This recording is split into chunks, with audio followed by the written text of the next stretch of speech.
नमस्कार दोस्तों, स्वागत है आप सभी का आपके अपने YouTube चैनल टेक्निकल डिलाइट में। दोस्तों उम्मीद करते हैं, आशा करते हैं आप सभी लोग जहां भी हैं स्वस्थ हैं, खुशहाल हैं। दोस्तों आज मैं बात करने वाला हूं the Singareni collieries company limited के अंतर्गत जो वैकेंसी आई है उसके बारे में, यानी कोलरी डिपार्टमेंट के अंतर्गत जो वैकेंसी आई है। दोस्तों यहाँ पे ऑफिशियल वेबसाइट मैंने विजिट किया हुआ है। तो जब आप नीचे की तरफ आएंगे तो अभी सॉफ्टवेयर में कुछ इशू चल रहा है, जिसकी वजह से यहाँ पे अगर क्लिक करते हैं आप तो आपको ये इंटरफेस देखने को मिलेगा। लेकिन मैंने नोटिफिकेशन ऑलरेडी डाउनलोड कर लिया है, तो नोटिफिकेशन की तरफ आपको लेके चलता हूं और नोटिफिकेशन बताता हूं क्या क्या चीजें हैं, कैसे हैं। ये नोटिफिकेशन है, आप यहाँ देख सकते हैं 15/5/2024 का ये नोटिफिकेशन आया हुआ है। ठीक है, अब इसमें क्या है कि एम्प्लॉयमेंट नोटिफिकेशन है, एम्प्लॉयमेंट नंबर है 2/2024। इसमें आप देख सकते हैं द SCCL। इसके अंतर्गत क्या है कि open cast mining and 22 underground mine के अंतर्गत ये वैकेंसी है। ये माइनरीज पे वर्क करता है आपका। ठीक है, इसमें जब पे पैकेज की बात देखेंगे तो पे स्केल इफेक्टिव फ्रॉम 1/1/2017 से आप ये देख सकते हैं E1 E2 E3 E4 ये कैटेगरी वाइज है कि एग्जीक्यूटिव कैडर एम्प्लॉय जो हैं उनके लिए डिफरेंट सैलरी है।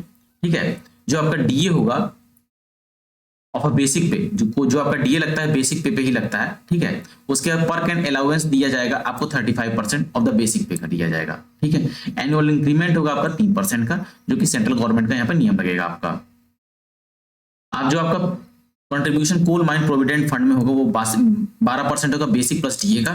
ठीक है, और ये सारे क्राइटेरिया जो है आपको मिलने हैं। ठीक है, उसके बाद दिया गया है SCCL executive defined contribution pension scheme 2007 की जो पेंशन स्कीम है उसके अंतर्गत आप इसमें आएंगे। ठीक, ये आपको बेसिक पर मंथ दिया गया है ग्रेड वाइज, और इसमें हम बात करेंगे कि इसको कितनी वैकेंसी दी गई है। यहाँ पे आप देख सकते हैं मैनेजमेंट ट्रेनिंग के लिए आप देख सकते हैं इसमें बीटेक चाहिए और BSc चाहिए इंजीनियरिंग ट्रेड से, और electrical mechanical and electronics engineering candidate इसमें एलिजिबल है अप्लाई करने के लिए।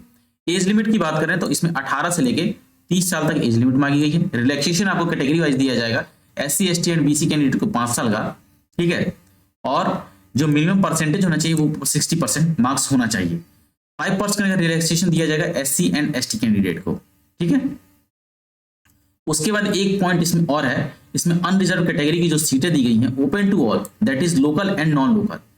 ये जो अनरिजर्व कैटेगरी की सीटें हैं लोकल एंड नॉन लोकल के लिए 1+05 करके जो दिया गया 6 पोस्ट है, इस पे ही केवल अदर स्टेट के कैंडिडेट एलिजिबल होंगे। अदरवाइज जितनी लोकल पोस्टें दी गई हैं उन सभी पे आपके जितने भी कैंडिडेट हैं जो तेलंगाना स्टेट के कैटेगरी वाइज वही एलिजिबल हो पाएंगे अप्लाई करने के लिए।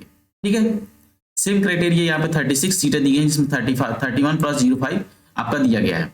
मैनेजमेंट ट्रेनिंग ग्रेड में देखेंगे आपका टोटल वैकेंसी जो है 7 दी गई है, अनरिजर्व टू ऑल नील। इसमें अनरिजर्व के लिए कोई सीटें नहीं है, जिसके लिए BE BTech एंड BSc मांगा था कंप्यूटर साइंस से, एंड IT एंड MCA मांगा गया था। जूनियर माइनिंग इंजीनियरिंग ट्रेनिंग के लिए दिया गया है डिप्लोमा इन माइनिंग से आपका होना चाहिए। ठीक है, AICTE अप्रूव्ड किसी भी कॉलेज से। उसके बाद open to all vacancy 5 vacancy है, जिसमें सभी कैंडिडेट्स इंडिया के एलिजिबल है अप्लाई करने के लिए। लोकल वैकेंसीज में दिया गया है 95 वैकेंसीज हैं। एज लिमिट की बात कर ले तो जो मैंने पहले बताया है 18 से 30 साल वो इसमें सेम है। असिस्टेंट फोरमैन मैकेनिकल के लिए आप देख सकते हैं डिप्लोमा चाहिए आपका मैकेनिकल इंजीनियरिंग से। उसके बाद approved by AICTE। Minimum age limit की बात करें तो सेम है 18 से 30 साल, एंड 15/5/2024 तक आपकी एज लिमिट पूरी होनी चाहिए। लेकिन इसमें open to all vacancy other state candidate इस पोस्ट में भरने के लिए एलिजिबल नहीं, क्योंकि यहाँ पर पोस्ट अवेलेबल नहीं है। उसी तरह बात करें असिस्टेंट फोरमैन ट्रेनिंग इलेक्ट्रिकल के लिए तो टोटल वैकेंसी 24 है। ओपन टू ऑल देखें एक वैकेंसी से एक सीट है इसमें अदर स्टेट वाले कैंडिडेट्स के लिए। बाकी जो लोकल सीटें हैं 23 सीटें वो वहां के जो लोकल कैंडिडेट्स हैं तेलंगाना के उनके लिए है। ठीक है, एज लिमिट सेम है। फिटर के कैंडिडेट जो है ओपन टू ऑल 2 वैकेंसी है, और टोटल लोकल जो वैकेंसी है वो 45 है। एज लिमिट की बात करें तो 18 से 30 साल आपको दिया गया है। इलेक्ट्रीशियन में बात करें तो टोटल 98 पोस्ट हैं। 98 में 04 आपकी यानी 4 पोस्टें जो हैं वो लोकल एंड नॉन लोकल के लिए दी गई हैं। उसके बाद 94 वैकेंसी जो हैं वो कैटेगरी वाइज आपको यहाँ पे मेंशन कर दी गई है। ठीक है, तो ये हो गया क्राइटेरिया जो सीटों को कैटेगराइज करके आपको यहाँ पे दिया गया था। अब इसके की पॉइंट्स में हम बात करेंगे। यहाँ पे देखिए ऑनलाइन आवेदन करने की तिथि 15/5/2024 से स्टार्ट हो चुकी है, लेकिन अभी सॉफ्टवेयर में कुछ इशू चल रहा है लिंक में, जिसकी वजह से वो पेज इंटरफेस ओपन नहीं हो रहा है। जैसे ही ओपन होगा तो आप उसको ओपन करके देखेंगे, डिस्क्रिप्शन में आपको लिंक मिल जाएगा जहां से आप डायरेक्टली साइट को विजिट कर सकते हैं। लास्ट डेट दी गई इसकी 4/6/2024, यानी 4 जून 2024 दी गई है, ठीक है, कब? शाम के 5 बजे तक, ये बात का ध्यान रखेंगे। उसके बाद जो फॉर्म फीस की बात करें तो 1000 रुपये का फॉर्म फीस रहेगा, जिसमें आपका 100 रुपीज का जो ऑनलाइन एप्लीकेशन प्रोसेसिंग फीस होगा, उसके बाद 900 आपका एग्जामिनेशन फी रहने वाला है। वहां के SC ST कैंडिडेट्स के लिए 100 रुपीज का फॉर्म फीस रहने वाला है, ठीक है। Fee once paid shall not be refunded, अगर आप एक बार फी पे कर दिया तो आप रिफंड नहीं ले पाएंगे, ठीक है, ये इसमें पहले ही मेंशन कर दिया गया है। इसके कुछ की पॉइंट्स में अब आगे हम देखेंगे। इसमें देखिए दिया गया है लोकल मीन्स, लोकल का मतलब क्या है, यहाँ पे कह लिया reservation for the local candidates के लिए यहाँ पे जो इंस्ट्रक्शंस दिए गए उसको आप देख लीजिए।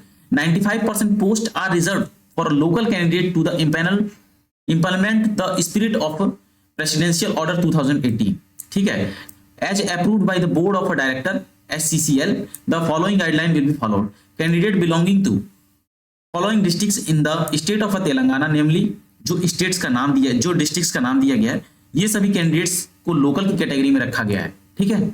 उसके बाद unreserve open to all non executive cadre post candidate belonging to all districts of Telangana state, जितने भी हैं वो इसमें क्या होंगे, एलिजिबल हैं। उसके बाद एग्जीक्यूटिव कैडर में आप देखेंगे यहाँ पे candidate belonging to all districts of Telangana state and rest of India.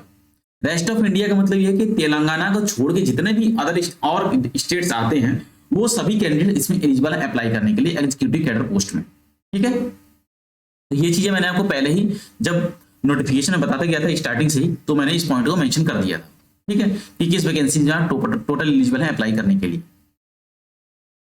Most probably ये जो वैकेंसीज है टोटली तेलंगाना स्टेट के कैंडिडेट्स के लिए ही आई हुई है, ठीक है।